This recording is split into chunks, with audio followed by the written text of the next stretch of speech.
நண்பர்களுக்கு இனிய வணக்கம். இது பத்ரகாளி அம்மன் ஆன்மீக பயிற்சி மையம். இப்போ நம்ம என்ன செய்ய போறோம்னா, வராத காசு வர வைக்கிறதுக்கான ரொம்ப சக்தி வாய்ந்த ஒரு மந்திரம் இது. அதை எந்திரமும் செஞ்சு எப்படி பண்ணுறதுன்றதை பார்க்கலாம். இதுக்கு தேவையான விஷயங்கள் எப்பவுமே தாந்திரிக முறை செய்யும் போது வடக்கு நோக்கி இருக்கணும், பெருந்தரையில் உட்காரக்கூடாது, பச்சை கலர் விரிப்பு தான் நம்ம போட்டு நம்ம கட்டிட்டு இருக்கணும். ஒன்று நம்ம கட்டிட்டு இருக்கணும், இல்லை நம்ம உட்கார்ந்துருக்கிற அது மேலே தான் உட்காந்துருக்கணும். அருங்கோணம் வரைகிறதுக்கான ஒரு மாம்பலகை, இது ஒரிஜினல் மாம்பலகை தான். இது பெயிண்ட் அடிச்சிருக்கிறோம், ஆனால் அது மாம்பலகை தான். ஒரு 6 மண் அகல் விளக்கு. நிறைய பேர் அகல் விளக்கு இந்த மோல்டிங்கில் எடுக்கிற மாதிரி எடுக்கக்கூடாது.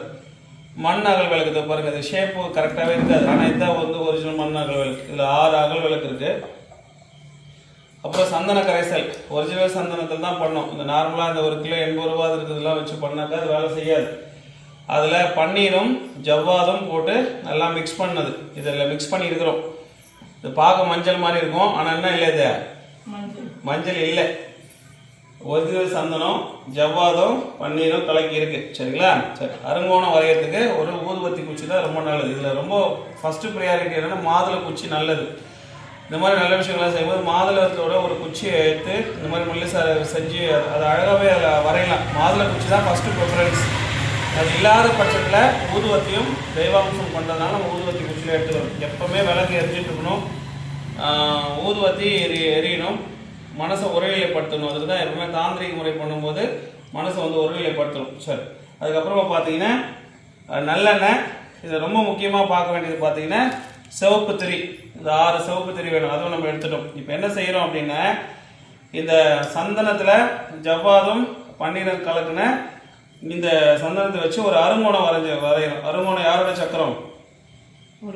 முருகரோட சக்கரம். நல்லா பெருசா வரைஞ்சிக்கோங்க.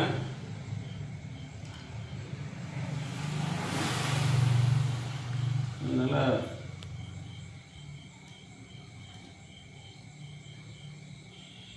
உங்களுக்கு நான் ஒரு ஐடியா சொல்றேன். இப்போ நான் வரையும் போது ஷேக் ஆகுதுல்ல, ஃபர்ஸ்ட் சாக் பீஸில் வரைஞ்சிடணும். சாக் பீஸில் வரையும் போது மிஸ்டேக் ஆகாது. அதுக்கு மேலே பண்ணலாம். சாக் பீஸ் இங்கே இருக்குமா? இருக்கா பாருங்க,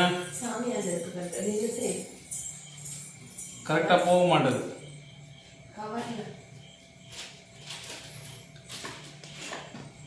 பாஸ் பண்ணி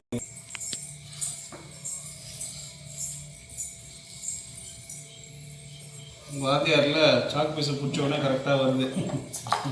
22 வருஷமும் அதிலே வாழ்ந்து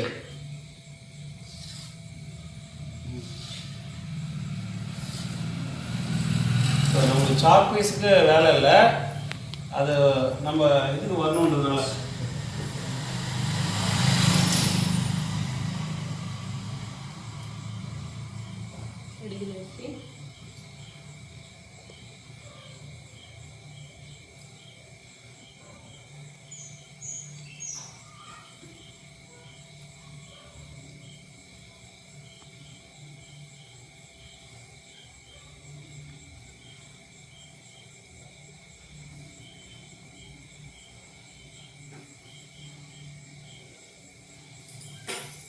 இதுவும் சரியாக இல்லை, இது எடுத்துக்கோங்க, இது போட்டுருங்க, அழகாக மேலே முடிஞ்சிடும். புரியுதா?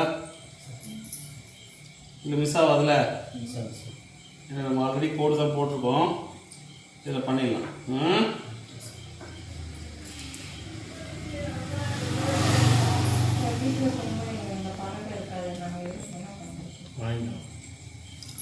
இது இருக்காதுன்றதுக்காக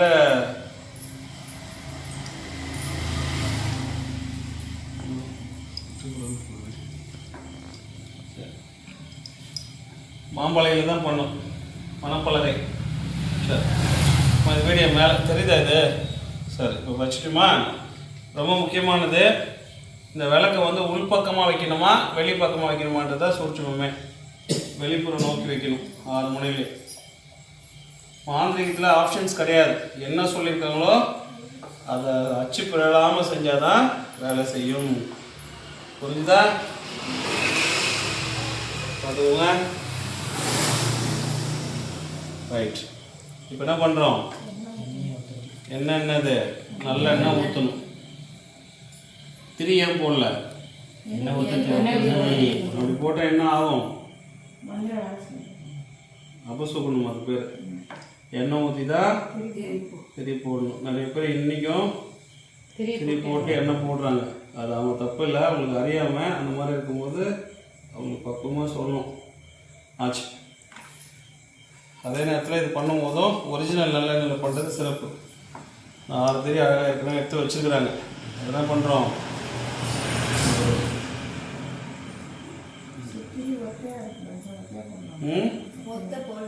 போதும் நல்லதாக எரியும்.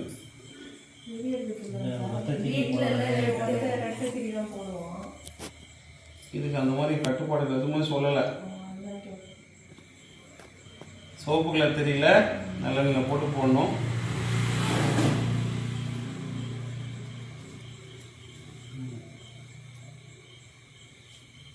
அந்த இது கொஞ்சம் ரெடி பண்ணுங்கம்மா. பத்தி குச்சியில் ஏற்றக்கூடாது. அந்த ஒன்று ஏற்றும் பாருங்க.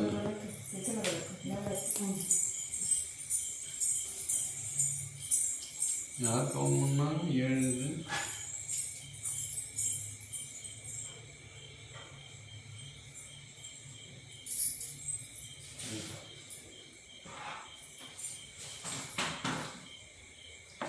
கத்திரி அந்த ஒரு குறையிட்ட துணி ஒன்று கொடுங்க.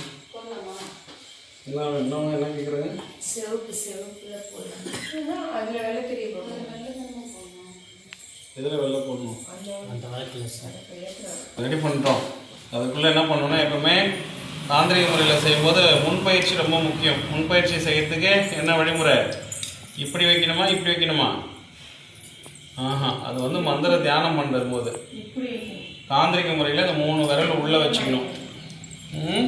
இப்படி வச்சுக்கணும். இதுதான் விஷயம். சரிங்களா? என்ன பண்ணணும்? மூச்சை உள்ளே எடுத்து 10, மூச்சை உள்ளே எடுத்து 9. குறைஞ்சது நம்மளாம் செய்யும்போது 20லேருந்து 1 வரைக்கும் சொல்லணும்.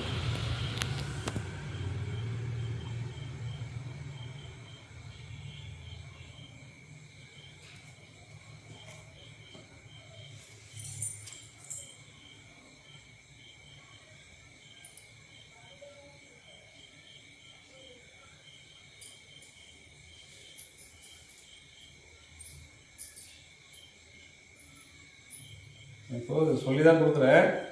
20, 19 அப்படியே தெரியும். நம்ம மூச்சு எடுக்கிறோம். ஒரு உண்மையாக சொல்லும்போது மனசுக்குள்ளேயே சொல்லணும். சரிங்களா? 1 வரைக்கும் முடிக்கும் போது மனசு வந்து அலைப்பாயாது, ஒரு நிலையாக இருக்கும். இதுக்கப்புறமா என்ன பண்ணுறோன்னா விளக்கு வந்து ஏற்ற ஆரம்பிக்கணும். சரிங்களா? இதில் ஒரு விஷயம் வந்து இதில் அது சொல்லலை, அதுவுமே சேர்த்து பண்ணிக்கோங்க. யார் உங்களுக்கு காசு கொடுக்கணுமோ, யார் உங்களுக்கு எவ்வளோ தரணுமோ அதை வந்து ஒரு பேப்பரில் எழுதி, வெள்ளை பேப்பரில் எழுதி இதோட நடுவில் வச்சுக்கணும். முறையில் அது இல்லை, பண்ணுறது சிறப்பு. இப்போ எப்படி சொல்கிறது? ஒரு பிரபு அப்படின்னு ஒருத்தருக்க வச்சு, பிரபு எனக்கு 1 லட்சம் தரணும் அப்படின்றத எழுதி இங்கே வைக்கணும். தரணுன்றது எழுதக்கூடாது. பிரபு எனக்கு 1 லட்சம் தந்து விட்டார், அந்த விஷயம் அந்த மாதிரியே பாவனை பண்ணிக்கணும். இப்போ என்கிட்ட ஒருத்தர் வந்து காசு வாங்கிட்டாரு, அவர் கொடுத்தா மாதிரியே பாவனை பண்ணி இங்கே வைக்கணும். சரி, இது எப்போ செய்யணுன்றது ரொம்ப முக்கியமானது. ஞாயிற்றுக்கிழமை சூரிய ஓரையில் தான் பண்ணணும். ஞாயிற்றுக்கிழமை காலையில் வரக்கூடிய சூரிய ஓரை எப்போன்னா காலைல 6 to 7. ஞாயிற்றுக்கிழமை தான் அது பண்ணணும். சரி, இது எத்தனை வாரம் பண்ணணும்னாக்கா 7 வாரம் பண்ணணும். 7 வாரம் பண்ணால் எப்பேற்பட்டவங்களும் தரவே கூடாது நினைக்கிறவங்களும் அவங்க மனம் மாறி அதை வந்து கொடுத்துருவாங்க. சரி, இந்த மந்திரம் வந்து சொல்ல பார்க்கலாம். ஓமாம் இந்த மந்திரம் தான் மனசார சொல்லணும். எத்தனை முறை சொல்லணுன்றது ரொம்ப முக்கியமானது. சரிங்களா? எத்தனை முறை சொல்லணுன்றது மட்டும் சூட்சமாப்பா உங்களுக்கு நான் சொல்கிறேன். விளக்கு என்ன பண்ணுறோம்? ஏற்ற முடியாது பொழுது ஏற்றி வச்சிடலாம்.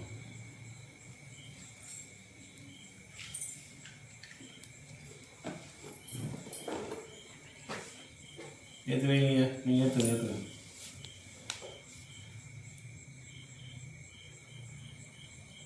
இப்போ நம்ம அப்போ என்ன பண்ணலாம்னா அந்த விளக்குலேயே அதை ஏற்றிக்கலாம். சரி, இதோட விளக்கு எப்படி இருக்கணும்? எது நோக்கி இருக்கணும்? உள்நோக்கியா வெளிநோக்கியா?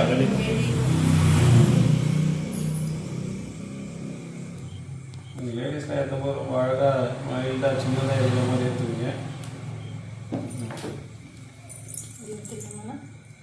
இந்த மாதிரி இப்போ சரி பண்ணணும்ல. இது எடுத்துட்டீங்களா? எடுத்துங்க. கட் பண்ணிடுவானே இது. வேணும்ண்ணா செதிலே ஏற்றிக்கல குளிர் வச்சு. ஓமாம் காட்ட வீரியாச்சுன்னா அந்த எப்படி சொல்லணும், இப்படி மாற்றிக்கூடாது. இதே தான், இதே முத்திரை தான் சொல்லணும். இது தாந்திரிக முறை. இது கொஞ்சம் நல்லா ஜூம் பண்ணி நல்லா காட்டுமா, தெரியுதாம்மா? ஆறுமே தெரியுதா? இப்போ அங்கேருந்து ஒரு சின்ன பேப்பர் ஒன்று எடுங்க. இதுதான் ஒரு பேப்பர். இப்போ உங்ககிட்ட மந்திரம் கொடுத்து பாருங்க, அந்த பேப்பர் சும்மா கொடுங்களேன். அந்த பேப்பர் சார் சும்மா ஏதோ ஒரு பேப்பர் கொடுங்க. உங்ககிட்ட எழுதிங்களே தெலுங்குல ஃபோனில் வச்சு அங்கே வச்சுட்டு சார் உங்ககிட்ட பேப்பர் இருக்கா? ஸோ இப்போ இதான்னு வச்சுக்கோங்களேன். இதில் யார் வந்து காசு தரணுமோ அவங்களுடைய பேர் எழுதிக்கணும், இங்கே வச்சிடணும். ஸோ அதே மாவணியை வச்சு அவங்க நம்மக்கிட்ட காசு கொடுத்துட்டாங்க அப்படின்ற மாதிரி நினச்சிட்டு இதே முத்திரை தான். சரிங்களா? இதில் எல்லாமே தெளிவாக சொல்லியாச்சு. ஒரே ஒரு விஷயம் மட்டும்தான், அது எத்தனை முறை சொல்லணும் அப்படின்றது தான். மற்றபடி ஞாயிற்றுக்கிழமை காலையில் சூரிய உரையில் 6 to 7 எத்தனை வாரம் பண்ணுறது வரைக்குமே சொல்லிட்டோம். சரிங்களா? மனசை ஒருநிலைப்படுத்திக்கணும். மனசுக்குள்ளேயே சொன்னால் போதும்.